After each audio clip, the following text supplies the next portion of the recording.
لا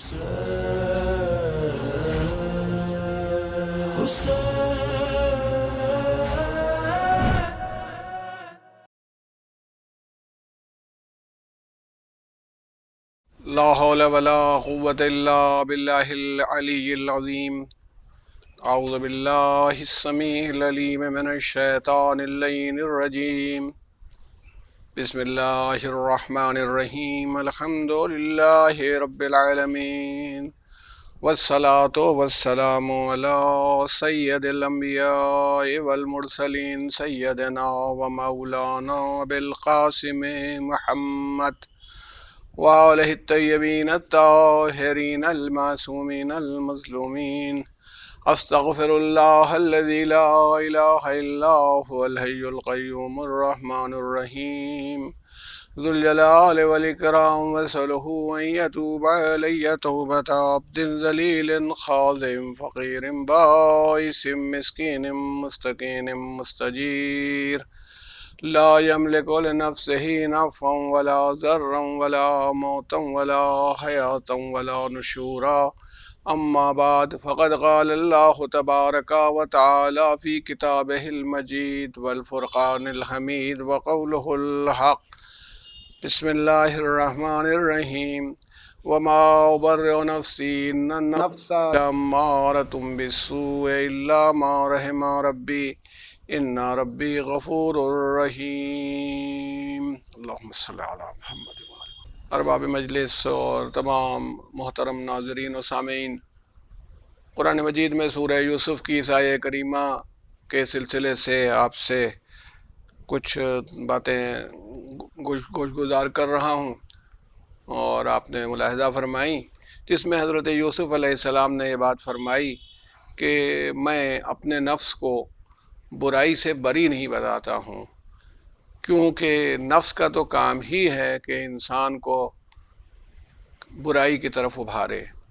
الا ما رحم ربی، سوائے اس کے کہ جس پر میرے رب کا رحم ہو جائے. ان ربی غفور الرحیم، بے شک میرا رب جو ہے، میرا پالنے والا، میرا پروردگار، وہ غفور بھی ہے، انتہائی معاف کرنے والا، مغفرت کرنے والا، اور رحیم بھی ہے.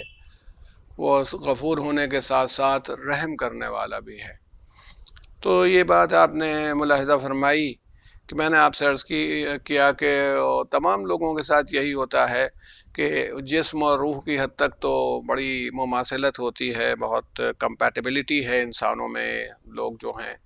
لیکن جب کیا ہوتا ہے کہ جو نفس ہے وہ انسان کو برائی کی طرف ابھارتا ہے، تو مورلی یا اخلاقی طور پر یا تو انسان اچھائیوں کو قبول کرنے لگتا ہے اور اس کی طرف ترقی کرنا شروع کرتا ہے، مگر وہ ایفرٹ کے ساتھ ہی ہوگا، کوشش ہوتی ہے، کیونکہ قرآن میں خود پروردگار عالم نے فرما دیا ہے کہ بھائی ہم نے الہام کر دیا. اللہ تعالیٰ کہتا ہے ہم نے الہام کر دیا انسان کو کہ برائی کیا ہے اور اچھائی کیا ہے، اس کا ہم نے اسے پتہ بتا دیا.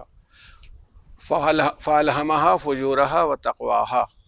اب اس کے بعد یہ ہے کہ کامیاب آدمی وہ ہے، قد افلح من زکاہا، جو کامیاب تو وہ ہوا جس نے اپنے نفس کو زکی بنایا، پاکیزہ بنایا، اس کا تزکیہ کیا، اس کو امپروو کر دیا موریلی.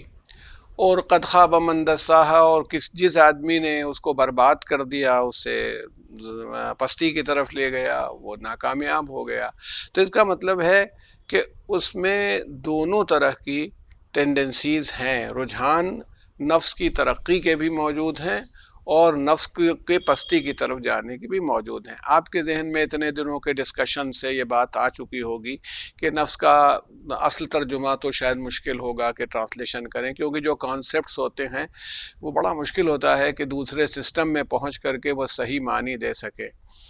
وہ مغفرت کیا ہے اس کو بتا پانا، شاید عربی میں جس مغفرت یا دین نے جس بات کو مغفرت کہا ہے، دین نے، اب توبہ ہی کو لے لیجئے، توبہ کے معنی ہوتے ہیں پلٹنے کے. اب پلٹنے کے معنی تو جو پلٹ جائے وہی توبہ ہے. وہاں پلٹنے کے یہ ہوتے ہیں کہ گناہ سے پلٹ کر کے اللہ کی طرف آنے کے معنی توبہ کے ہوتے ہیں. ہر چیز میں یہی بات ہے. اب احسان کے معنی ہوتے ہیں کہ ہم لوگ احسان کے معنی لیتے ہیں وہ احسان کے معنی نہیں ہوتے ہیں. وہاں پر احسان نیکی کو شروع کرنے کو کہتے ہیں کہ انسان نیکی کرے یہ ہے. یہاں پر یہ ہوتا ہے کہ بھئی اس کا کوئی جواز نہیں ہے، وہ ہم نے کچھ کر دیا، اس کو پیسے دے دیے، اس کی مدد کر دی. تو یہ تمام فرق رہتے ہیں. لیکن نفس کا مطلب یہی کہ جو اس کا سیلف ہوتا ہے، انسان کا اپنا سیلف ہوتا ہے، وہ اس کو برائی کی طرف ابھارتا ہے. یہ بات کہی جا رہی ہے، یعنی اس میں ٹینڈنسی، اور یہ ہم لوگ خود بھی محسوس کر سکتے ہیں کہ کیوں برے بن جاتے ہیں اور کیوں اس برائی کی طرف انسان نکل جاتا ہے. مشکل ہوتا ہے.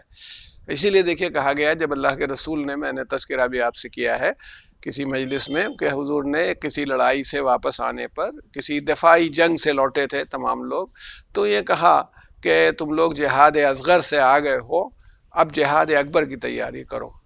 یعنی جہاد اصغر سے آ جانے کے معنی یہ کہ تم لوٹ آئے ہو اس لڑائی سے جو چھوٹی لڑائی ہے، اور اب جہاد اکبر کی تیاری کرو جو ایک بڑی لڑائی ہونے والی ہے. تو لوگ سمجھے کہ کوئی بہت زیادہ مجمع ہوگا اور بہت لوگ جمع ہوں گے.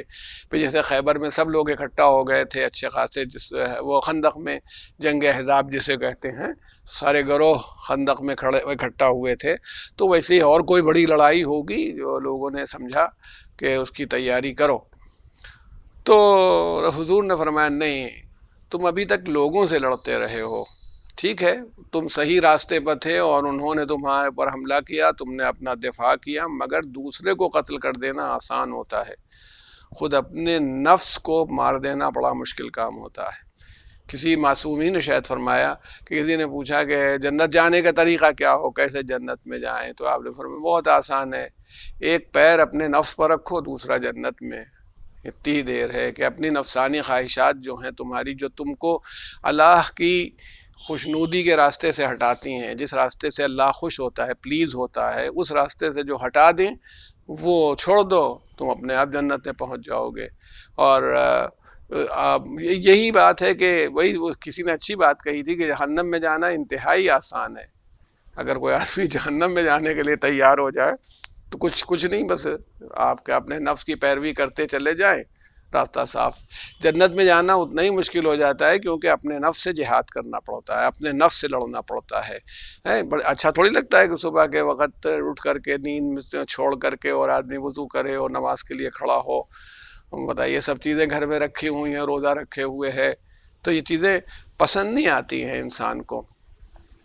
تو اس لیے عرض کرنا ہے کہ جب بھی آپ غور کریں گے تو نفس کی جنگ میں جو ہم کو جو کوالٹی دی ہے اللہ تعالیٰ نے، خواہشات دی ہیں اختیار کے ساتھ، کہ بہت ہی زبان کا ذائقہ، آنکھ کا ذائقہ، کان کا ذائقہ، ہاتھ پیر کا، تو ہر چیز کے اتنے ذائقے موجود ہیں کہ آدمی ان کی طرف ٹیمپٹ ہوتا ہے، جی چاہتا ہے ان کی طرف جانے کا. اور پھر ایسی ٹینڈنسیز موجود ہیں کہ جی چاہتا ہے کہ بھائی کچھ ہم بھی ہیں تو کچھ گھمنڈ بھی کریں، تھوڑا سا اپنے کو پسند بھی کریں، ہمیں اب سیلف ایڈمائرنگ بھی ہو، دنیا کی محبت بھی رہے، جی مرنے کا جی کبھی نہیں چاہتے ہیں کہ ہمیشہ زندہ رہیں. یہ تمام کوالٹیز جو ہماری ہیں تو وہ ہمیں مجبور کر دیتی ہیں کہ ہم بجائے اس کے اس سے اپنے اب نفس سے لڑیں. یعنی اپنے نفس سے لڑنا اتنا ہی مشکل کام ہو جاتا ہے جتنا دوسرے سے لڑنا نہیں. دوسرے سے لڑنا پھر آسان ہے، مگر اپنے نفس سے لڑنا بہت مشکل ہو جاتا ہے. تو اس لیے کہنا یہ کہ جب آپ اس نہج پر اور اس ڈائریکشن میں غور کرتے ہیں تو آپ کو معلوم ہوگا کہ وہ حضور نے جو فرمایا تھا یہ جہاد اکبر ہے، تو بالکل جہاد اکبر ہے. لیکن آج آپ سے بات کرنی ہے، آقا خمینی طاب سرح نے ایک نسخہ تجویز کیا ہے، اس پر ہم لوگ تھوڑا سا کام کریں گے اور غور کریں گے، آپ سے اس پر بات کریں گے. کہ مان لیجئے کہ ایک آدمی کہتا ہے کہ صاحب میں لڑنا چاہتا ہوں، میں اپنے نفس سے جہاد کرنا چاہتا ہوں، میں اپنے سیلف کو قابو میں کرنا چاہتا ہوں، میں کروں کیا؟ یہ ہے نا. اچھا اب میری زندگی اچھی دیکھیے آدمی جب یہ تو کوئی کہہ نہیں سکتا کہ ہم سے تو کبھی کوئی غلطی نہیں ہوئی، اب کبھی بہت سی چیزیں ایسی ہیں جب خراب عادت اختیار کرتا جاتا ہے، ایک آدمی بری بات کرتا جاتا ہے تو پھر وہ عادت دھیرے دھیرے اس کی کوالٹی میں چلی جاتی ہے، اتر جاتی ہے. یہ بتائیے جو بچہ پیدا ہوا اپنے ماں کے بطن سے اور بڑا ہونے لگا، وہ پہلے ہی سے جھوٹا ہے؟ نہیں. رسول اللہ صلی اللہ علیہ وآلہ وسلم نے فرمایا کل مولود یولد علی الفطرہ، ہر بچہ جو ہے فطرت پر پیدا ہوتا ہے، یعنی اللہ تعالیٰ اس کو ایک صحیح ڈھانچے پر، صحیح ڈسپلن پر، جو اسلام کا مزاج ہے، نیچر کے اوپر پیدا کرتا ہے. فَأَبَوَاهُ لیکن اس کے ماں باپ جو ہیں کیا کرتے ہیں، یہودا نہیں اور یونسرا نہیں اور یمجسان، اس کے ماں باپ جو ہوتے ہیں اس کو یہودی بناتے ہیں یا اسے نصرانی عیسائی بنا دیتے ہیں یا مجوس یہ اس زمانے کے سب مذاہب تھے. تو پیغمبر نے بتایا کہ وہ پیدا نہیں ہوا تھا اس مذہب پر، پیدا تو اللہ نے ایک ہی طرح سے کیا تھا اور ایک سسٹم پر پیدا کیا تھا. اس کو بھی جسم دیا، اس کو بھی دماغ دیا، اس کو بھی نفس دیا، مگر وہ اس سے ایسے ماحول میں پھنس گیا کہ وہ ویسے ہی بنتا چلا گیا. تو اب اس کو درست کرنے کے لیے جب اسے ہوش آتا ہے، کیونکہ وہ جو اندر کا ہمارا الارمنگ سسٹم ہے نفس کا، نفس کے ساتھ اٹیچڈ ہے، وہ بتاتا ہے غلطیوں کو، ایسا نہیں کہ وہ غلطی کو بتاتا نہیں ہے، وہ غلطی کو بتاتا چلا جاتا ہے. لیکن جب وہ غلطی کو بتاتا ہے تو اس میں ہمیں نقصان دکھائی پڑتا ہے. یہ ایک دم سے کہ ہم مان لیجئے ہم ایک آدمی کی زمین کے اوپر برسوں قابض رہے ہیں اور اس سے اب بھی ہم کو کئی لاکھ روپے میں سالانہ کی آمدنی ہوتی، چھوڑ کیسے دیں؟ سب جانتے ہیں. اب مولانا صاحب نے ایسی عمدہ مجلس پڑھی اور غصب کی اتنی برائیاں بتائیں کہ کسی آدمی کے مال کو اس کی مرضی کے بغیر لے لینا، اور پھر میدان قیامت میں کیا ہوگا اور عالم برزخ میں کیا ہوگا، یہ سب اس وقت سمجھ میں آ گیا. مگر اب گھر والے ہی ہمیں پیچھے پڑ جائیں گے کہ پاگل ہوئے ہو، ابھی بچی کی شادی ہونی ہے، 3 لاکھ روپے کا باغ، ہمیشہ کے لیے 3 لاکھ روپے سالانہ کا نقصان اور بے عزتی الگ کے اب تک ہم لوگ غصب کیے ہوئے بیٹھے تھے. تو وہ آنے نہیں دیتا. تو بہت سی چیزیں ہیں کہ جو ہماری کوالٹیز بن جاتی ہیں. اب ہماری جھوٹ بولنے کی عادت، اس کے بغیر مزہ نہیں آتا ہم کو زندگی میں. اگر دن ہو تو رات کہتے ہیں، رات ہو ہمارے ایک ٹیچر تھے ہمیں ڈپارٹمنٹ میں، ان کے لیے مذاق ہوتا تھا، ہنسی ہوتی تھی. وہ اگر آٹو سے آ رہے ہیں تو کہتے تھے کہ میں ایک لڑکے کے ساتھ اسکوٹر پہ بیٹھ کے آیا ہوں، اور اسکوٹر پر آتے تھے تو کہتے تھے کہ میں آج بس چلا آیا. پتہ نہیں کیوں بولتے. ادھر سے آتے تھے تو ادھر بتاتے تھے، ادھر سے آتے تھے تو ادھر بتاتے تھے. یعنی اتنا جھوٹ ان کے یہاں سرایت کر گیا تھا. وہ ہمارے ایک دوسرے ٹیچر کہتے تھے، ہنستے تھے، کہتے تو ان کا کھل بھی جاتا تھا. جو فلم دیکھ کے آئے ہیں، فلمیں وغیرہ جیسے دیکھتے تھے وہ سب آپس میں دیکھا کرتے تھے، تو جو فلم دیکھ کے آتے تھے وہ نہیں کوئی دوسری بتاتے تھے. اس میں کیا ہے، لکھا دو ہے بھائی، جو کام کیا ہے جس کو ہم برا بھی نہیں سمجھتے. مان لیجئے ہم نے آج کچھ کھانا کھایا ہے، تو جو کھانا کھایا ہے وہ ذکر اگر آیا تو ذکر کر دیا کہ ابھی آج یہ کھایا تھا. اچھا، اس میں کوئی آدمی تفاخر کی وجہ سے کوئی چیز میں دال کھا کے مرغا بتائے، یہ تو سمجھ میں آتی ہے بات، یعنی وہ کیوں جھوٹ بول رہا ہے. تو جھوٹ ایک عادت کی طرح سے کیا ہوتا ہے کہ اس کے مزاج میں رچ بس جاتا ہے بالکل. تو وہ کوالٹی بن جاتی ہے اس کا جس کو ہم کو عربی والے اور وہ والے ملکہ کہتے ہیں، اس پر ایک ان کو کنٹرول ہو جاتا ہے. اچھا، ملکہ جو ہوتا ہے یہ کوالٹی بن جانے کو سمجھ لیجیے گا. کوئی چیز ملکہ بن جائے، گناہ میں بھی ملکہ بن جاتا ہے اور ثواب میں بھی ملکہ ہو جاتا ہے. ہر چیز میں جب انسان کسی چیز کو کرتا رہتا ہے تو اس کا ریپیٹیشن، اس کا بار بار کرنا، اس کا بڑھتے رہنا پھر اس کے اوپر اسے قابو دے دیتا ہے. جیسے تھوڑی دیر کو مانیے، جو لوگ ماشاءاللہ آپ سب لوگ کو ڈرائیو کرتے ہیں، کوئی کار ڈرائیو کرتا ہے، کوئی موٹر سائیکل یا اسکوٹی کچھ چلاتا ہے، کبھی سوچتا ہے چلاتے وقت کہ کہاں پر بریک لیں؟ شروع میں تو بڑی ہر وقت ہوشیار رہتا ہے کہ مطلب بالکل قابو رہے، کہیں ادھر سے نہ ادھر نہ ہو، اور اس کے بعد پتہ نہیں کیا کیا سوچتا ہوا چلا جاتا ہے. وہ جب میں جایا کرتا تھا اپنے اسکوٹر سے، کار تو میں نے کبھی نہیں چلائی، ڈرائیور ہی رکھا. جب تھی میں نے سوچا کہ بھائی جب ایک چیز سیکھی نہیں تو بڑھاپے میں کیا سیکھیں، لیکن اسکوٹر تھا. تو جب اسکوٹر تھا تو میں جاتا تھا تو اکثر تو پورے لیکچر کے بارے میں سوچتا رہتا تھا، اور ڈپارٹمنٹ پہنچ کے خود پیر اس پر لگتا تھا کہ اچھا رک گئے، آ گئے، یہ سوچتے بھی نہیں تھے. یہ چیز کہلاتی ہے کہ انسان کوئی عمل کرتا رہے تو دھیرے دھیرے وہ ملکے میں کنورٹ ہو جاتی ہے. تو اب ملکے میں کنورٹ ہو جاتی تو پھر دقت نہیں آتی. وہی بات جیسے برائی کرنے میں دقت نہیں آ رہی تھی، ویسے بھی بھلائی کرنے میں بھی دقت نہیں آتی. یہ تو عادت ہی ہے. تو اب اس لیے وہ جب کوشش کرنی چاہیے کہ وہ انسان کی کوالٹی بن جائے، نیکی اس کی کوالٹی بن جائے، ایمانداری اس کی کوالٹی بن جائے، سچ بولنا اس کی کوالٹی بن جائے. اس کو جھوٹ بولنے میں دقت ہوگی، سچ بولنے میں دقت نہیں ہوگی. ماشاءاللہ سب آپ حضرات سنتے رہتے ہیں، جانتے رہتے ہیں. آپ کے پاس کوالٹی ہے کہ آپ مجلس سے دوسرے کی چپل پہن کے نہیں آئیں گے. مسجد سے کسی دوسرے کی اچھی چپل دیکھ کے کہ ابھی پرانی بدلنی ہی تھی، باٹا سے نہیں لینی تھی، تو یہ ایک مومن کی لے جائیں، اس کو ثواب ہوگا. اپنی چپل چھوڑ کے آپ ایسا نہیں کریں گے. میجورٹی ہماری اس کام کو نہیں کرے گی. کیوں؟ یہ کوالٹی اس کے اندر ڈیولپ ہوئی ہے اور اس نے ڈیولپ کر لیا ہے. تو اسی لیے کہا جا رہا ہے کہ اس کے لیے آقا خمینی طاہر نے ایک ترکیب بتائی اور وہ ترکیب مجھے بہت اچھی لگی، ان کی کتاب میں ہے ترکیب کہ دیکھو اگر تم اپنی اصلاح چاہتے ہو اور نفس کی اصلاح چاہتے ہو تو تمہیں کیا کرنا ہے، پہلے غور و فکر کرو، سوچو، اپنے بارے میں سوچو، اللہ کے بارے میں سوچو، تمہیں غور و فکر کرنا ہے اور روز تمہیں سوچنا ہے، یعنی رات ہی کا وقت بنا لو، بستر پر لیٹو، اور فرمایا کہ یہ سوچنا بہت لمبی لمبی عبادتوں سے بہتر ہوگا۔ اپنا ایک جائزہ لو، اب ہم اپنا جائزہ لیں گے تو ہمیں معلوم ہو جائے گا کہ بلا وجہ اچھا میں نے سوچنا شروع کیا، میں گیا تو فلاں فلاں جگہ بیٹھا، میں نے کہنا نہیں چاہیے تھا فلاں کی غیبت کی، بیک بائٹنگ کی، اس کی برائی کی، نہ کرتا تو اچھا تھا۔ تو اگر میں نہیں سوچوں گا تو پھر وہ کہتے ہیں کہ تمہیں پتہ بھی نہیں چلے گا کیا کیا، جلد بازی میں تم نے ایک کام کیا تھا، غصے سے بول گئے تھے، ماں کے ساتھ بہت سختی سے بولے، باپ کو جھنجلا کے جواب دے دیا۔ جب غور کرو گے تو تمہیں معلوم ہوگا کہ تم نے کون کون سی فالٹس کی ہیں۔ فرماتے کہ غور و فکر کرو۔ اچھا پھر اس میں غور و فکر نہ کرو، تم یہ دیکھو کہ تم اللہ کے اگر نافرمان بندے ہو، اطاعت نہیں کرتے ہو، تو یہ دیکھو کہ تمہیں ہونا چاہیے ایسا، تم اس کی فرما برداری کو دیکھو کہ کیا ہونا چاہیے، کیا اس نے تمہیں کوئی کسر رکھی، اتنی بڑی کائنات۔ اچھا تمہارا وجود کیا ہے، اپنے وجود کے بارے میں غور کرو، تم کتنے بڑے ہو۔ تو تم اپنا وجود اگر ٹرائی کرنا چاہو تو پھر تمہیں پتہ چلے گا کہ یہ زمین جو ہے جس سولر سسٹم میں ہے اور جس کہکشاں میں یہ ہے، اس سے بڑی بڑی پتہ نہیں کروڑوں کہکشانے موجود ہیں۔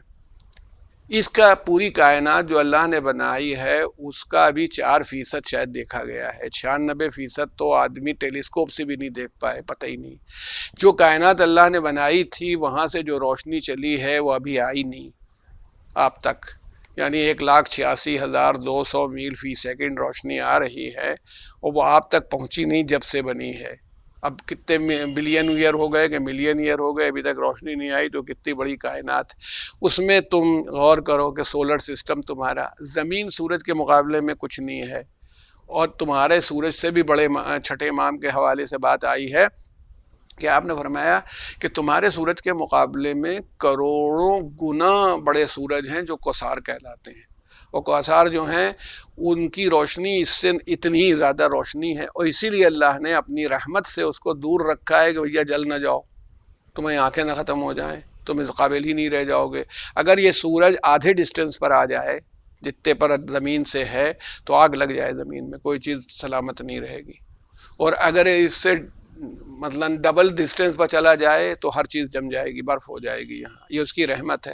تو سوچو اب پھر زمین کتنی بڑی ہے، رائی کے دانے کے برابر بھی نہیں ٹھہرتی، اس میں تم کیا ہو۔ تو تم ذرا اپنے کو سوچو، پھر اپنے رب کا بارے میں سوچو، اس نے اس کے باوجود تمہیں اشرف بنایا، تم پر رحم کیا، تمہیں پتہ نہیں کیا کیا چیزیں عطا کی ہیں، سسٹم تمہیں دیا، آکسیجن تمہیں دی، پانی دیا، یعنی ابھی تو معلوم ہو گیا تھا، ابھی بیماری میں معلوم ہو گیا تھا کہ آکسیجن کیا چیز ہے اور کتنی قیمتی ہے۔ یہاں صبح سے شام تک آدمی آکسیجن لیتا رہتا ہے، ایک نیا پیسہ نہیں دیتا اللہ کو۔ تو کیا کہنے کو فرمایا، کیا غور نہیں کرتے ہو کہ جب اتنے احسانات ہوں تو جس نے اتنے احسان تمہارے اوپر کیے ہیں اس کا شکریہ ادا کرو، اپنی سر کو جھکا دو۔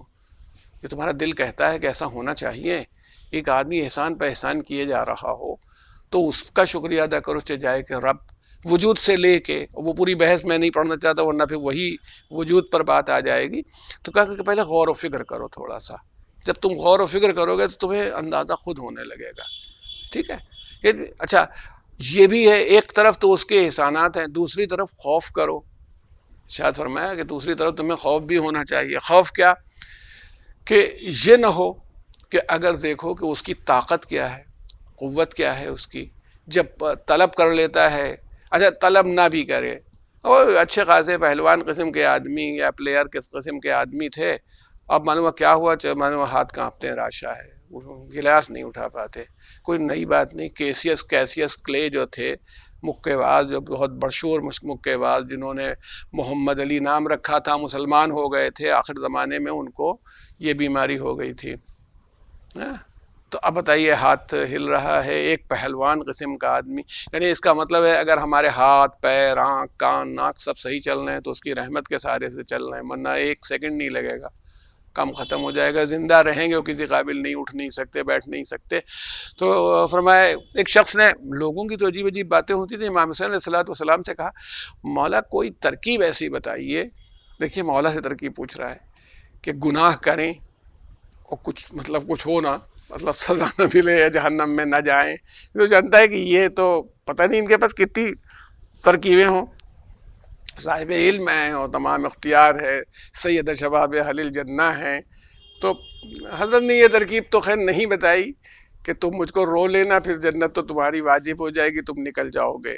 وہ تو بہت سے ذاکرین کے پاس یہ ترکیب موجود ہوتی ہے کہ جس کا ایک آنسو نکل گیا وہ سیدھا جنتی ہے۔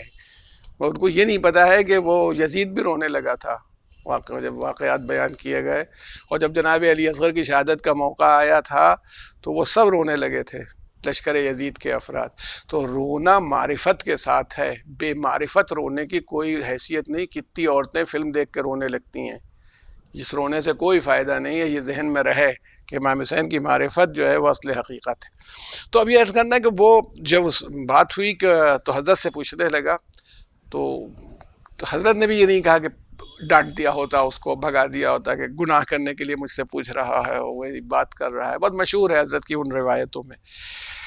حضرت نے فرمایا اللہ کا دیا ہوا رزق نہ کھاؤ، جو جی چاہے گناہ کرو، تمہارا جی جیسا جی چاہے کرو، اس کا رزق نہ کھاؤ۔ اچھا آپ حضرت نے تو کھانے کے لیے کہا ہے، اس کی سانس نہ لو، پانی نہ پیو، روٹی نہ کھاؤ۔ اچھا جتنی چیزیں ہیں سب اللہ کی پیدا کی ہوئی، آپ کے گیہوں ڈال دینے سے تھوڑی پیدا ہو گیا ہے، یہ تو پروردگار کا کرم اور رحمت اور سسٹم ہے جس نے پیدا کر دیا۔ کہا رزق نہ کھاؤ، جو جی چاہے کرو۔ اس نے کہا مولا یہ تو نہیں ہو سکتا۔ تو حضرت نے کہا کہ اچھا پھر اس کی حکومت سے نکل جاؤ، مثلاً اس کی ٹیریٹری میں نہ رہو، جو جتنا اس کی کائنات ہے اس کے باہر چلے جاؤ، پھر اختیار ہے جو جی چاہے کرو۔ اب بتائیے اللہ کی کائنات سے نکل کے کہاں آدمی چلا جائے، اگر اسپیس میں بھی چلا جائے تو بھی۔ اس نے کہا کہ فرزند رسول یہ بھی نہیں ہو سکتا۔ کہا اچھا تو ایسا کرو کہ جب تم گناہ کرو تو وہ دیکھے نا، اللہ دیکھے ہی نا، کوئی ترکیب ایسی لگا لو، کچھ کپڑا وپڑا لے آؤ، مثلاً ہم کہہ رہے ہیں، حضرت نے تو اتنی تفصیل پہ بات نہیں کی، صرف اس کو اشارہ کیا ہے۔ کہا کہ کوئی جب وہ ایسا ہو جائے تو تم جتنا جی چاہے گناہ کرو، دیکھے نا بس، جب اللہ دیکھے گا ہی نہیں۔ یعنی اس طرف بھی اشارہ ہے کہ شرم کرو کہ تمہارا ایسا محسن، تمہارا ایسا احسان کرنے والا، تمہارے اوپر اتنا کرم کرنے والا، تمہارے گناہ سے واقف ہے، اس کے بعد بھی تم گناہ کر رہے ہو۔ اب دیکھیں اگر مان لیجیے ہم لوگ بیٹھے ہوئے ہیں، ابھی ایک اپنے دوست تھی کی، عام طور پر دوستوں ہی کی غیبت ہوتی ہے، جو غیر حاضر ہوتا ہے اس کی غیبت ہوتی ہے، تو وہ اگر نہیں ہے ہم غیبت کر رہے ہیں، اچانک وہ آ گیا تو کیا حال ہوتا ہے سب کا؟ سب لوگ جلدی سے اپنی ادھر ادھر کرنے لگتے ہیں، بات برابر ہونے لگتی ہے۔ تو اس کا مطلب ہے کہ ہم چاہتے نہیں کہ دوسروں پر ظاہر ہو، تو اللہ تو حاضر و ناظر ہر وقت موجود ہے۔ اس کو تو ہم نے جو کہا، اس وقت میں مجلس پڑھ رہا ہوں، آپ سن رہے ہیں، اتر کے بیٹھوں گا تو جو کہوں گا، کوئی چیز اس سے راز نہیں ہے۔ تو امام نے فرمایا کہ دیکھو بھائی ایک بات تو بتایا، کہی کہ رزق اس کا نہ کھاؤ، جو چاہے کرو، یہ نہیں ہو سکتا۔ کہا اس کی حکومت میں نہ رہو، جو چاہے کرو۔ اچھا جب تم گناہ کرو تو وہ دیکھے نا، کہا مولا یہ بھی نہیں ہو سکتا۔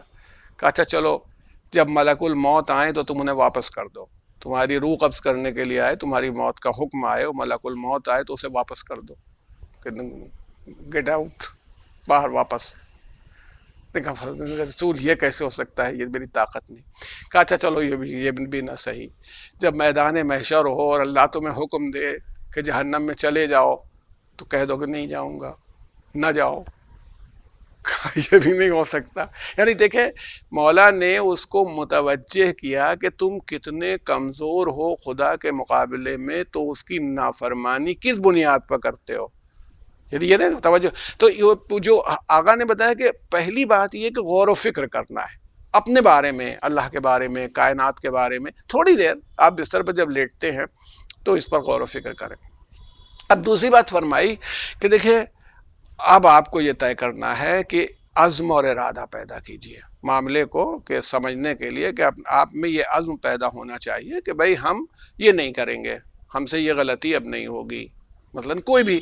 انہوں نے کہا کہ تم یہ نہ ایک دم سے کر لو، کہ اب آج سے بالکل متقی ہو، پرہیزگار ہو جاؤ گے پکے جو ہو، نہیں، پہلے تمہیں عزم اور ارادہ کرنا پڑے گا کہ ہم اللہ کے شریعت کے راستے پر چلیں گے، چلنے کی کوشش کریں گے، دھیرے دھیرے ہم اس لائن کو پکڑیں گے۔ وہ ایک قصہ یاد آ جاتا ہے، ایک پہلوان تھا، بڑا بہادر قسم کا آدمی تھا، تو وہ کہ اس کو یہ شوق ہوا کہ سب جان جائیں میں وہ پہلوان ہوں۔ تو اب دوستوں نے مشورہ دیا تم ہاتھ میں ایک بینر لیا رہا کرو، کوئی پلیکارڈ ہو، تمہارا پلیکارڈ ہو، اس میں لکھا ہو کہ یہ وہ پہلوان ہے جو ہمیشہ جیتا ہے، کوئی اسے ہرا نہیں پایا۔ اسی کچھ سمجھ میں نہیں آیا، آخر میں ایک دوست نے مشورہ دیا کہ تم یہاں گدوا لو، وہ ٹیٹو بنتا ہے نا جیسے، وہ کہا گدوا لو شیر، تو جو دیکھیں گے بازو پر تمہارے پہلوان نکلو گے شیر، تو سب لوگ مشہور ہو جائے گا جس کے بازو پر شیر گدا ہوا ہے وہ پہلوان کسی سے ہارا نہیں۔ اس کو یہ ترکیب پسند آئی، تو اس نے ٹیٹو وہ جو ہوتے ہیں گودنے والے نیچرل ہے، وہ اس کو گرم کرتے ہیں، اور گرم کرنے کے بعد چبھوتے ہیں تو تکلیف تو ہوگی، تو جیسے ہی اس کو، اچھا بہت سے لوگ ایسے ہوتے ہیں بڑی پہلوانی بخالی انجیکشن دیکھ کر کے کانپ جاتے ہیں، یوں بڑے پہلوان ہیں مگر ڈاکٹر صاحب کی ادھر سوئی کا معاملہ ہوا، اور تو جیسے ہی اس نے سوئی چبھوئی تو یہ بڑی زور سے ان کو تکلیف ہوئی، چیخے، کہنے لگے کہ کیا کر رہے ہو؟ اس نے کہا کہ بھئی منہ بنا رہا ہوں اس کا۔ کہا اچھا منہ نہ بناؤ اس کا، شیر کا منہ نہ بناؤ، چھوڑ دو۔ پھر اس نے بنانا شروع کیا، تو اس نے کہا کہ آپ کیا بنا رہے ہو؟ کہا شیر کے کان بنا رہا ہوں۔ کہا کان نہ بناؤ۔ پھر اس کے بعد تو پھر گودنا شروع کیا آگے بڑھ کے، تو اس نے کہا اب کیا بنا رہے ہو؟ کہا پیٹھ۔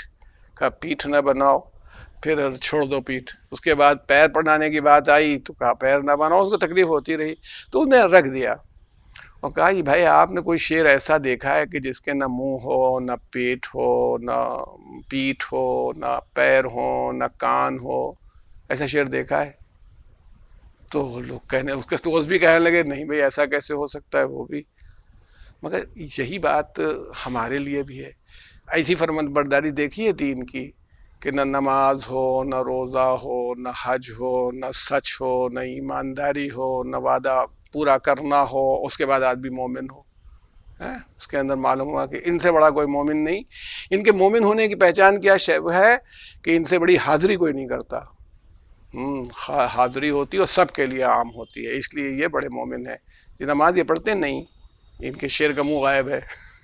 روزہ رکھتے ہیں؟ جی نہیں، روزہ نہیں رکھتے۔ حج انہوں نے کیا ہے؟ نہیں، حج اس لیے نہیں گئے ہیں کہ بال کٹوانے پڑ جائیں گے، فیشن کے بالکل خلاف ہے، بال منڈ جائیں گے۔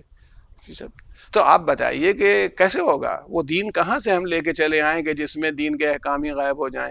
اللہ، بحث یہ نہیں کہ اللہ کو نماز کی ضرورت ہے، معاملہ یہ ہے کہ اللہ کو دیکھنا یہ ہے کہ یہ میری فرما برداری کرتا ہے کہ نہیں کرتا ہے۔ تو اس لیے یہ بات یاد رکھیے کہ عزم اور ارادہ آپ کو کرنا ہے کہ آپ ایسا کریں گے، اور جب یہ عزم و ارادہ کریں گے نا تو پھر آپ کے اندر ایک طاقت اپنے آپ پیدا ہوگی۔ نہیں، آپ نے پہلی منزل پر غور و فکر کیا، سوچا، غور کیا، اس کے بعد دوسری منزل جو آئی وہ عزم و ارادے کی تھی کہ آپ نے ایک بات ٹھان لیا کہ میں یہ کروں گا، اور ٹھان لینے کے بعد آپ نے اس پر عمل شروع کیا۔ ٹھیک ہے، یہ اسٹیج آئے گی۔ تو پہلے ایسا نہیں ہو سکتا کہ ایک دم سے عمل ہونے لگے۔ اچھا جو آدمی نماز نہیں پڑھتا تھا اور نماز پڑھنے، مان لیجیے کبھی کبھی ایسا ہوتا ہے، میری خیر کیا وہ بساط ہے، مگر ایسے علماء تو ماشاءاللہ مجلس صاحب کے ون پر بھی پڑھتے ہیں کہ ان کی جو واعظ و نصیحت ہے وہ اتنی اثر انداز ہو جاتی ہے کہ لوگ اس پر عمل کرنے لگتے ہیں۔ تو پھر تو کیسے ہوتا ہے؟ پہلے غور و فکر کرتے ہیں اس پر، پھر سوچتے ہیں کہ مجھے کرنا چاہیے، اور اس کے بعد بہت سے لوگ اسے بھی ہے اس طرح کی خالی نظر و نیاز ہی بتاتے رہتے ہیں، تعویذ، نظر و نیاز، وہ آسان لگتا ہے لوگوں کو عمل کرنے میں کہ فلاں تاریخ کو یہ نظر کر دو، اس نظر کے یہ فوائد ہیں۔ تو مقصد یہ ہے کہ ابھی ہم کسی سے کہہ دیں کہ فلاں تاریخ کو روزہ رکھو تو بھاگ کھڑا ہوتا ہے، فلاں تاریخ کو نظر کر دو وہ آسان لگتی ہے کہ بھئی چلو اتنا خرچہ ہی تو ہوگا، خالی نظر ہو گئی۔ تو کہنا یہ نا کہ جب عزم اور ارادہ آپ کر لیتے ہیں نیکی کا، تو یہ سیکنڈ اسٹیج آپ کی ہوتی ہے کہ آپ نے ایک پکا ٹھان لیا کہ میں یہ کروں گا۔ اب میتھڈ کیا ہو، وہ آغا نے بہت اس میں بڑا کمال کیا ہے، بالکل یعنی استاد جیسے بتاتا ہے وہ بات بتائی۔ کہا دیکھو اگر تم نے پہلے ہی دن سے یہ سوچا کہ میں ہمیشہ کے لیے چھوڑ دوں گا، تو پھر تو شیطان اور شیطان کے چیلے لگ جائیں گے کہ پاگل ہوئے ہو۔ اب یہ میں دیکھیے، میری خرابیاں جو میں کہتا ہوں، میں موبائل کا ایڈکشن رکھتا ہوں، موبائل ایڈکٹ ہوں۔ اگر میں نے غور کیا اور سوچا کہ بھئی میں تو پورے 24 گھنٹے میں قریب 13-14 گھنٹے موبائل ہی پر رہتا ہوں، تو یہ تو ختم ہو گیا، پھر کھانا پینا سونا، پھر اس کے بعد ہی تو نماز اس میں تو میں کیسے کروں؟ اب وہ اگر میں نے کہا چلو موبائل چھوڑے دیتے ہیں تو شیطان کہ پاگل ہوئے ہو، یہ والا پروگرام نہ دیکھو گے، ان کو واٹس ایپ پہ جواب نہیں دو گے، یہ فیس بک نہیں دیکھو گے تمہارے، تو وہ ایک گھبراہٹ سی ہونے لگی۔ ایک آدمی گانا سنتا ہے، شوقین ہے گانا سننے کا، اور شروع سے عادت رہی، کسی نے منع نہیں کیا، گانا سنتا رہا، برا بھی نہیں سمجھا اس کو۔ ہمارے امام جعفر صادق علیہ السلام نے فرمایا کہ گانا سننا بدکاری کرنے سے، ناجائز تعلقات سے بدتر ہے۔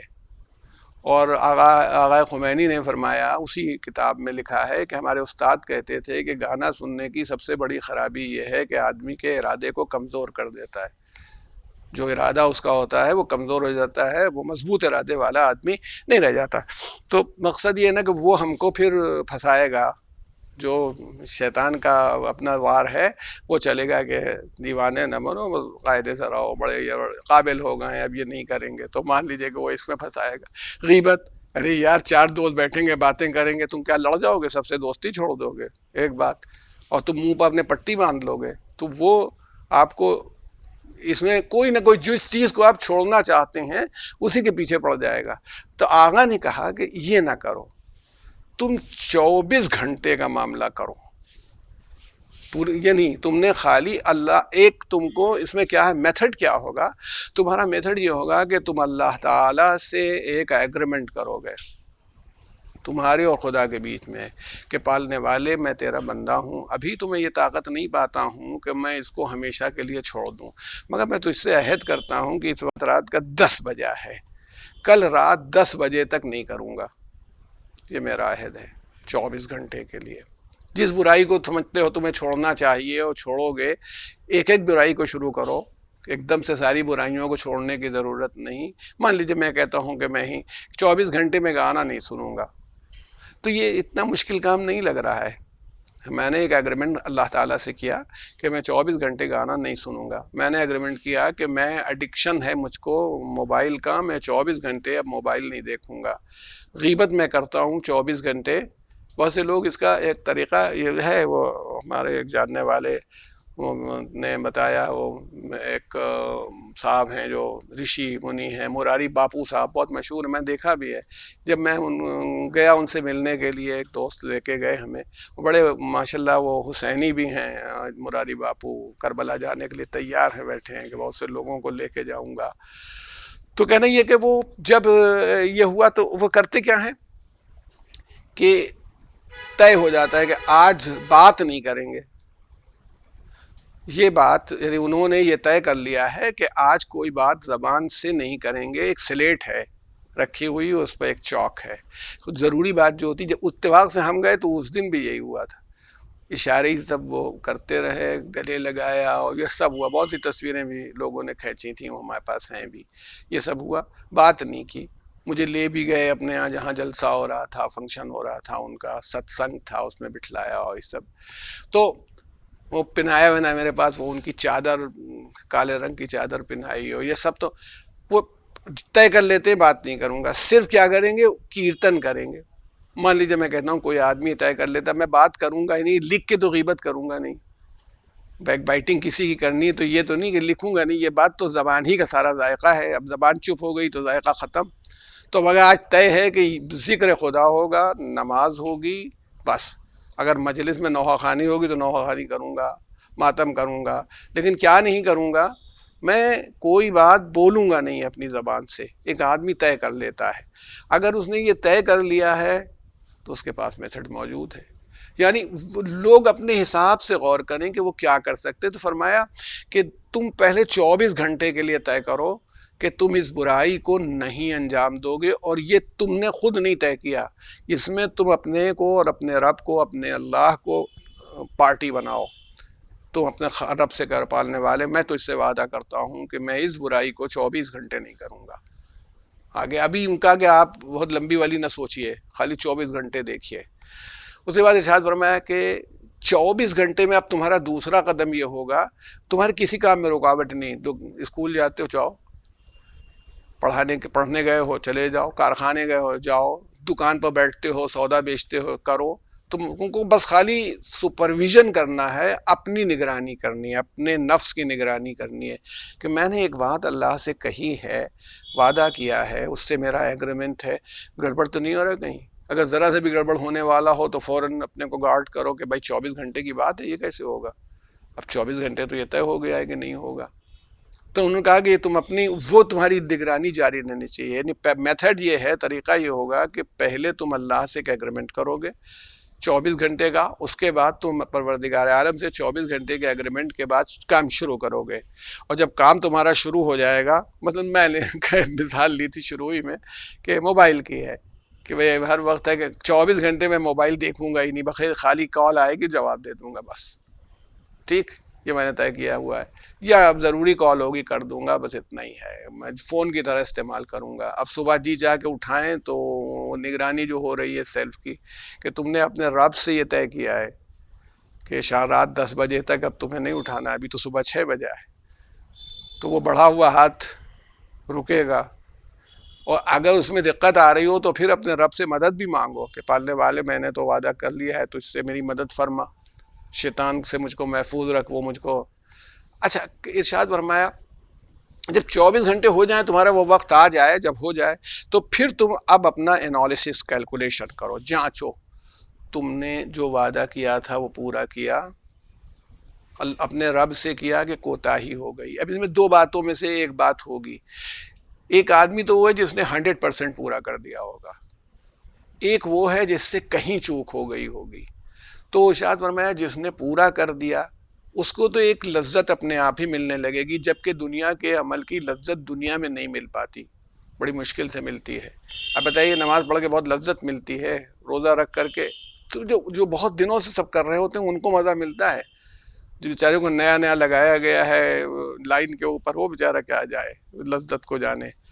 اچھا، ایک بات بالکل آپ سے جوان آدمیوں سے کہتا چلوں، ہر چیز کی لذت پہلے ہی دن نہیں مل جاتی ہے، بری چیز ہے، سگریٹ نہیں پینا چاہیے، بہت نقصان کرتی ہے سب کچھ، لیکن جن لوگوں کو سگریٹ پینے میں لذت آتی ہے، کیا پہلی پھونک سے آئی تھی کہ جس دن انہوں نے لگایا اور کھینچا کھانسی آئی تھی، پھندا لگ گیا تھا، لڑکوں نے، ان کے ساتھیوں نے کہا کیا لڑکیوں والی بات کرتے ہو، سگریٹ پیو، جوانوں کی طرح دکھاؤ۔ اب وہ دوستی میں پڑ گیا، یہ غلط عادت کے اندر پڑ گیا، لیکن پہلے دن نہیں۔ میں مجھے ہمارے چچیرے بھائی یاد آ جاتے ہیں، الہآباد آئے، اب مجھ کو یہ شوق ہوا کہ ان کو گھماؤں، لے گیا میں ناولٹی، ایک کافی ہاؤس تھا، وہاں لے گیا، کافی منگوائی، وہ پی نہیں پائے کافی، ابے کیا حقے کا پانی ہے، کیا ہے، ہم کو مزہ آتا تھا اس کی تلخی، وہ جاتے تھے اسٹوڈنٹس کے ساتھ، اور وہ تو عادت ہو گئی تھی۔ تو کہنا یہ نا کہ جب دنیاوی چیزوں کی لذت ایک دن میں نہیں حاصل ہوتی تو آخرت والی چیزوں کی لذت کیسے آپ کو فوراً ادھر آپ نے شروع کیا اور ادھر آپ کو حاصل ہو جائے، نہیں ہوگی، یہ تو مان کے چلیے۔ تو عرض یہ کرنا ہے آپ سب سے کہ آقا خمینی نے کہا کہ دیکھو یہاں سے شروع کرو، اس کی لذت تمہیں محسوس ہوگی کہ یار 24 گھنٹے میں نے کر لیا، میں نے اللہ سے وعدہ کیا تھا۔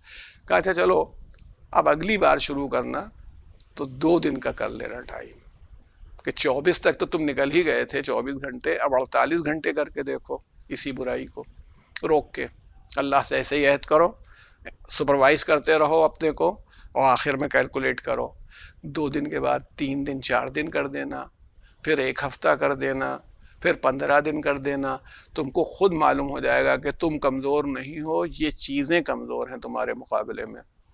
پہلے ہی دن سے نہ طے کر لو کہ اب آج سے بس میں متقی و پرہیزگار بن گیا، کیونکہ دیکھیے قرآن میں بھی پروردگار عالم نے جو بات ارشاد فرمائی وہ یہی کہی کہ روزہ رکھنے والوں کے لیے کہا کہ لعلکم تتقون، ہو سکتا ہے کہ تم چانسز ہیں کہ پرہیزگار بن جاؤ، تو ایک دن میں نہ بن جاؤ گے پرہیزگار، رکھتے رکھتے وہ ایک بہت مشہور شعر ہے کہ ایک عمر چاہیے کہ گوارا ہو نشے عشق، رکھی ہے آج لذت زخم جگر کہاں۔ ٹائم چل لگتا ہے، ہر چیز میں عبادات کا مزہ ملنے میں، زیارت کا، تمام چیزوں کا ایک دن میں وہ نہیں مل جاتی چیز، تو یہ تم اس میں کوشش کرو۔ یعنی جو آغا نے بتایا، انہوں نے کہا ایک تو تمہیں غور و فکر کرنی اور روز کرنا ہے، دیکھنا ہے، اچھا بھائی ایک عادت تو چھٹ گئی، اب ہم اس چکر میں غیبت نہیں کرتے، بہت ہوشیار ہو گئے، بہت دن تک نہیں کی، مہینہ 2 مہینہ 4 مہینہ ہو گیا تو لگا کہ ہاں یہ چیز اچھی بھی نہیں ہے اور کوئی فائدہ بھی نہیں ہے۔ اب اس کے بعد دیکھا کہ یار حسد دل میں ہے، جیسے جن چیزوں کو ہم نے ڈسکس کیا ہے اس کو روکا جائے، اب اس کے روکنے کی جو ترکیبیں ہیں وہ لگائی جائیں طے کہ بھائی کم سے کم 24 گھنٹے حسد نہ کریں، پھر 48 گھنٹے نہ کریں، پھر 15 دن نہ کریں، تو وہ تمہیں قابو ہوتا چلا جائے گا. تو دھیرے دھیرے تمہارا، اور جب تم خود خدا کی راہ میں قدم بڑھا دو گے تو وہ تو رحمان و رحیم ہے، وہ تو غفور ہے، معاف کرنے والا ہے، وہ تمہیں اپنی طرف خود سے کھینچے گا. تو ایک مرتبہ تم اپنے عہد کو یعنی غور و فکر کرو، غور و فکر کے بعد ارادہ ہو، ارادے کے بعد عمل. وہ عمل میتھڈ تمہارا یہ ہونا چاہیے کہ تم جو عمل کرو گے اس میتھڈ میں تمہیں یہ کرنا پڑے گا. 24 گھنٹے سے شروع کرو یا 48 گھنٹے سے شروع کرو، اس کے بعد جب وہ پورا ہو جائے وقت کو اور بڑھاؤ، پھر اور بڑھاؤ اور بڑھاؤ، پھر دھیرے دھیرے تم اس کے عادی ہو جاؤ گے. پہلے ہی دن وہ ایک صاحب کا میں نے واقعہ پڑھا اور سنا. وہ ان کا یہ تھا کہ بیچارے نماز شب پڑھنا چاہتے تھے، شوقین آدمی تھے، جی چاہا نماز شب کے فضائل سنے کہ میں نماز شب پڑھوں. اب مگر وہ مسئلہ ان کا یہ تھا نماز شب میں کہ جب الارم لگاتے تھے اس رات میں تو سوچ کے بیٹھتے تھے کہ میں پڑھوں گا، مگر جب الارم بجتا تھا تو نیند اتنی کہ انہوں نے اس کو اٹھایا اور الارم بند کر دیا. جیسے ہی الارم بجا انہوں نے الارم اٹھا کے اس کو بند کر دیا.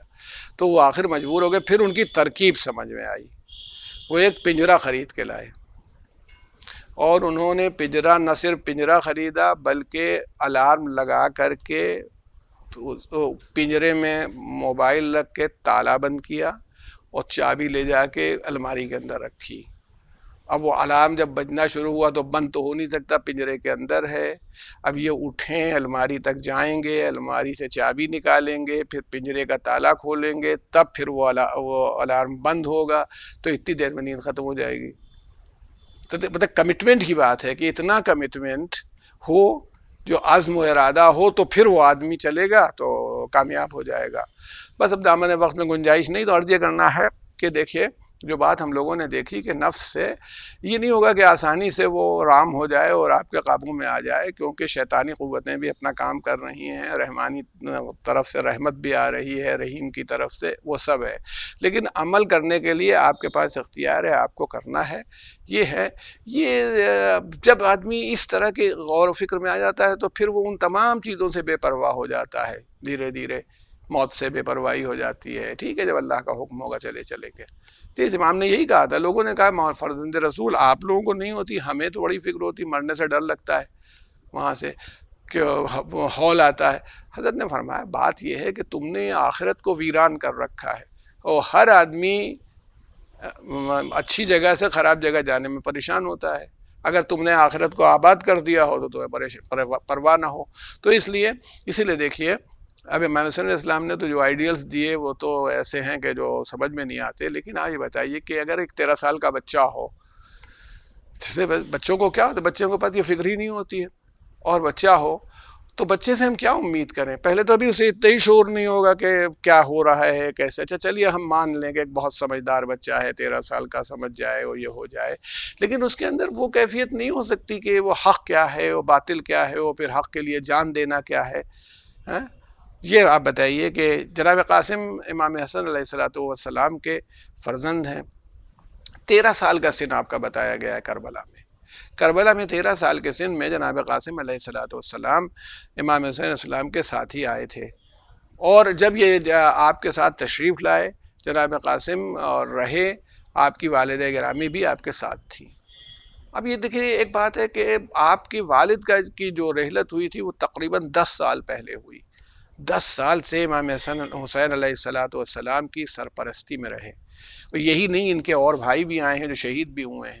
اور جناب حسن مصنع آج جو امام حسین کے داماد بھی تھے وہ زخمی ہو گئے تھے، اور یہ سب بھی معلوم ہے، بہت بچ بھی گئے تھے وہ. تو کہنا یہ ہے کہ ان سب لوگ اس ماحول کو دیکھیے. تو اب امام حسین علیہ السلام نے دیکھیے پوچھا ہے کہ جب رات ہو گئی اور تقریر امام نے فرما دی تمام اصحاب میں، اور یہ طے ہو گیا کہ اب صبح شب عاشور کی تقریر کے بعد صبح ہوا کہ شہادت ہوگی، جہاد ہوگا اور شہادت ہوگی. تو حضرت نے پوچھا، اس حضرت سے امام جناب قاسم نے پوچھا کہ چچا میرا نام بھی شہداء میں ہے؟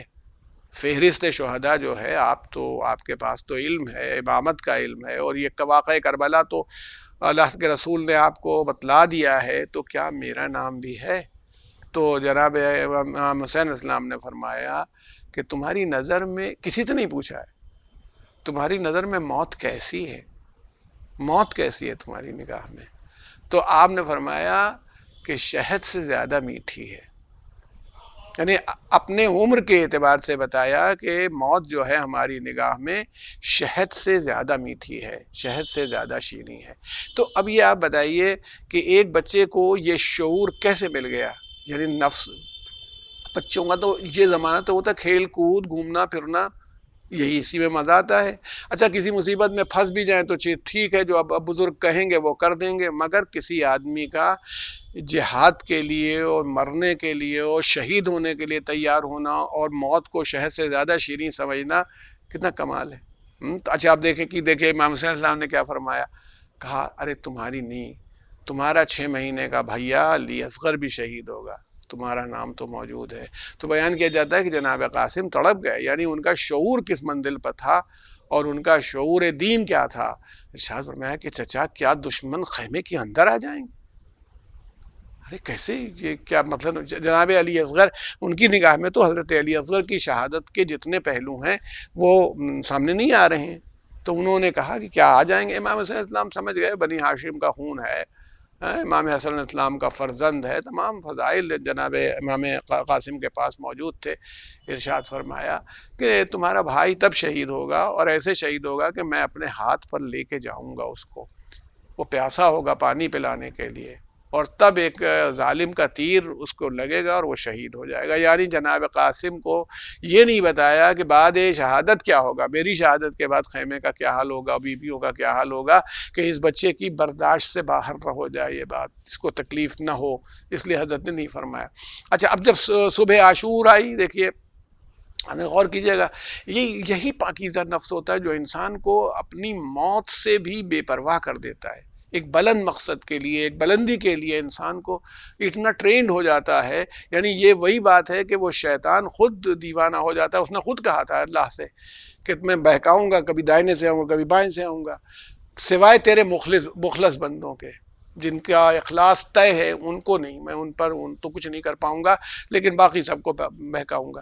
اب صبح عاشور آپ کو معلوم ہے کہ جب تک انصار شہید ہوتے رہے اور انصار نے یہ گوارہ نہیں کیا کہ ہماری موجودگی میں امام حسین کے اعزہ شہید ہو جائیں، اس کے بعد جب عزیزوں کی باری آئی اور جناب قاسم کو اجازت نہیں ملی تو فطری بات ہے کہ یہ تو معلوم تھا کہ میرا نام محضر شہادت میں ہے، مگر یہ سمجھ میں نہیں آ رہا تھا کہ میں کیسے میدان قتال میں جاؤں اور کیا ہے. جب چچا سے کہتے تھے تو چچا رونے لگتے تھے، گریا کرتے تھے اور جناب قاسم کو اجازت نہیں دیتے تھے.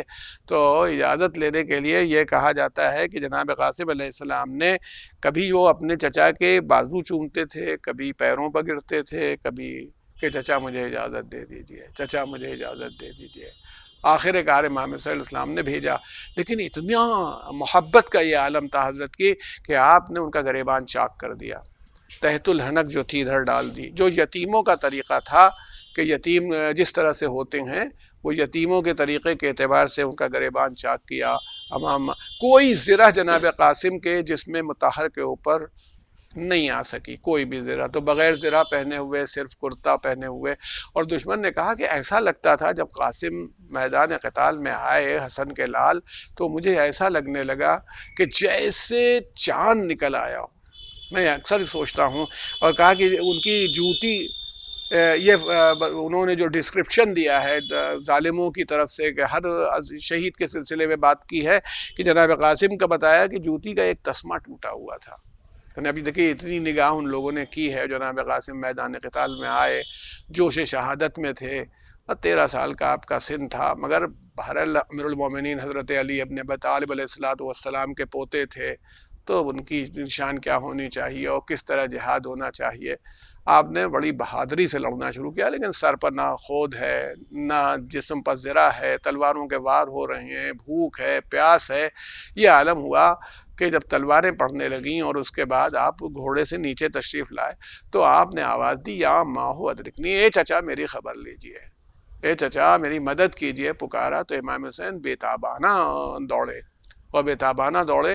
تو اس وقت مدد کے لیے جب آپ نے پکارا تھا تو بیان کیا جاتا ہے کہ عالم یہ تھا کہ قاتل آپ کا سر کاٹنا چاہتا تھا. تو جب یہ پورا جو دستہ تھا، یعنی اس وقت تو حضرت عباس بھی موجود ہیں، حضرت علی اکبر بھی ہیں، امام حسین علیہ السلام، ابھی چند افراد تو بنی ہاشم میں موجود تھے جو دوڑ کر کے پہنچے، اور اس بھگدڑ میں جب وہ دوڑ کے پہنچنا چاہتے تھے اور پہنچے تو دشمن کے سپاہی بھی بھاگے، اور وہ قاتل جو تھا وہ بھی، تو دشمن کے سپاہی سر تو نہیں کاٹ سکا، مگر بھاگنے میں جناب قاسم کا لاشا پامال ہو گیا۔ کہا جاتا ہے نا کہ گھوڑے ادھر کے گھوڑے جو وہ قاتلوں کے گھوڑے تھے وہ آپ کے جسم میں، یعنی یہ کہا جاتا ہے کہ سید الشہداء یا جس کا بھی لاشا پامال ہوا وہ شہادت کے بعد پامال ہوا، مگر جناب قاسم کا لاشا جو پامال ہوا وہ حیات میں پامال ہو گیا کہ ابھی جسم میں جان باقی تھی، اور جب گھوڑے دوڑتے تھے جسم مطہر پر تو آپ آواز دیتے تھے چچا خبر لیجئے، چچا میری خبر لیجئے۔ امام علی مقام نے بیٹھ کر کے فرمایا جناب قاسم کے سرانے، تو مجھے پکارے میں تیری مدد نہ کر سکوں، تیری مدد کے لیے آ نہ سکوں؟ اس کے بعد جناب قاسم کو لانے کے لیے عباس جیسا بازو موجود تھا، جناب علی اکبر جیسا بیٹا موجود تھا، دیگر لوگ تھے، مگر امام حسین علیہ السلام نے، یہ عظمت جناب قاسم ہے کہ آپ کو خود اٹھایا، اور حمید ابن مسلم بیان کرتا ہے کہ آپ کے ہاتھ جناب قاسم کے اپنی گردن پر رکھ لیے ادھر، اور آپ اس طرح سے لے کے آئے کہ جسم زمین پر جناب قاسم کے پیر نشان بناتے جا رہے تھے، خط دیتے جا رہے تھے۔ تو ہمارے علماء کہتے ہیں کہ اس کا مطلب ہے کہ لاش کی پامالی سے جسم اقدس اور ہڈیوں کا یہ عالم ہو گیا تھا کہ آپ کا قد لمبا ہو گیا، تبھی امام حسین علیہ السلام کی گردن میں ہاتھ ہونے کے باوجود پیر زمین میں خط دیتے جا رہے تھے، اور خیمے کے قریب آ کے آواز دی، قاسم کا لاشا لا کر کے پکارا کہ زینب قاسم شہید ہو گیا، میرے بھائی کی نشانی مٹ گئی۔ ان کی والدہ دوڑ کے آئی، میرا بیٹا، مگر شکر کرتی ہوئی آئی کہ آج میرے بیٹے نے میرے دودھ کی لاج رکھ لی اور حسین پر شہید ہو کر کے اپنے حق کو ظاہر کر دیا۔